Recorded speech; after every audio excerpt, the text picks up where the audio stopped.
एक वचन आपके साथ पढ़ना चाहता हूं। उत्पत्ति उसका 27 अध्याय उसके 13 वचन में लिखा है। सबसे पहले इस वचन को पढ़ने से पहले मैं थोड़ी सी आपको हिस्ट्री बता देता हूं।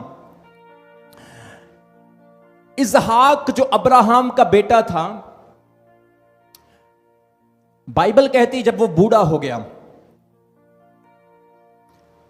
उस समय पिता के हाथ में, एक नबी के हाथ में बरकत होती थी। जब नबी मरता था, मरने से पहले जिस व्यक्ति के ऊपर नबी हाथ रख देता था वो महान बन जाता था, उसको आशीष मिल जाती थी। इसहाक जब बूढ़ा हुआ तो उस समय के हिसाब से जो घर में सबसे बड़ा बच्चा होता था उसको पहले ब्लेसिंग मिलती थी। कितने लोगों को मेरी बात समझ आ रही? घर के बड़े बच्चे को आशीष मिलती थी। इसहाक के 2 पुत्र थे, एक का नाम एसाव था, एक का नाम यकूब था। यकूब धोखेबाज था, बाइबल कहती है।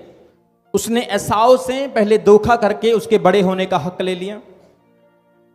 फिर यकूब ने और भी बहुत सारी चीटिंग्स की। अब समय आ गया कि इसहाक मरने वाला है, उसकी आंखें धुंधली पड़ गई, वो देख नहीं सकता है। अब इसहाक अपने बड़े बेटे एसाव को बरकत दे, और उसने एसाव को अपने पास बुलाकर बोला कि एसाव, मेरे लिए एक अच्छा सा मटन बना, चिकन बना, ताकि मैं मटन खाऊं और मैं तुझे आशीष दूं। उस समय के हिसाब से जो बच्चे थे मरने से पहले अपने पिता को अच्छा खाना खिलाते थे, खुश करते थे, ताकि उनका फादर उनको आशीष दे।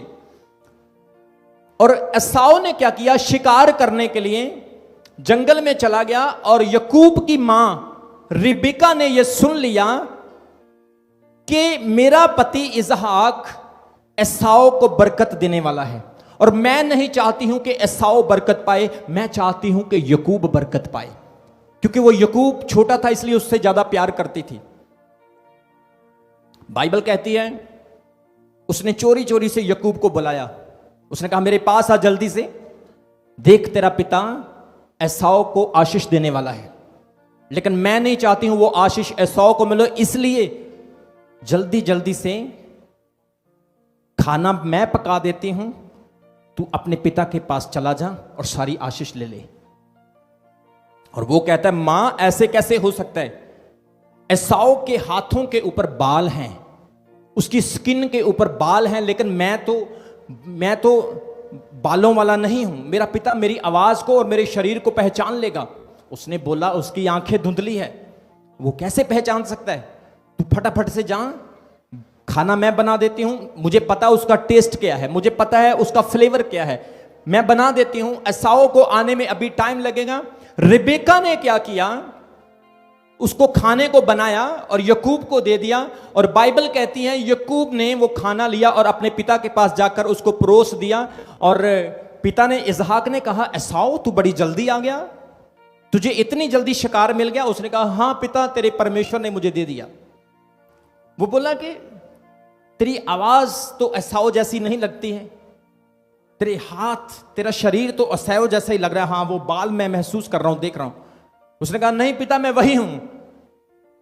सो इसहाक ने अपना हाथ यकूब के सिर के ऊपर रखा और यकूब को सारी की सारी आशीष दे दी।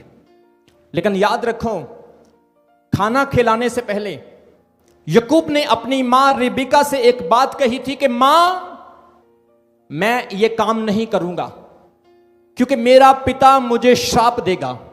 पढ़ेंगे क्या लिखा है उत्पत्ति उसके 27 अध्याय उसके 13 वचन में।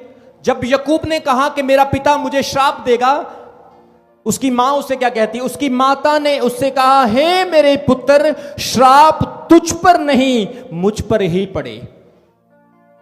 कितने लोगों को सुना यह वचन? उसने क्या बोला? हे मेरे पुत्र, श्राप। देखो कैसा प्यार है इसका अपने बेटे के साथ। मैं कहता हूं ऐसी मां किसी घर में ना हो। एक बच्चे को प्यार और दूसरे से नफरत, एक को सारी ब्लेसिंग देना चाहती है और दूसरे को आशीष देना चाहती है।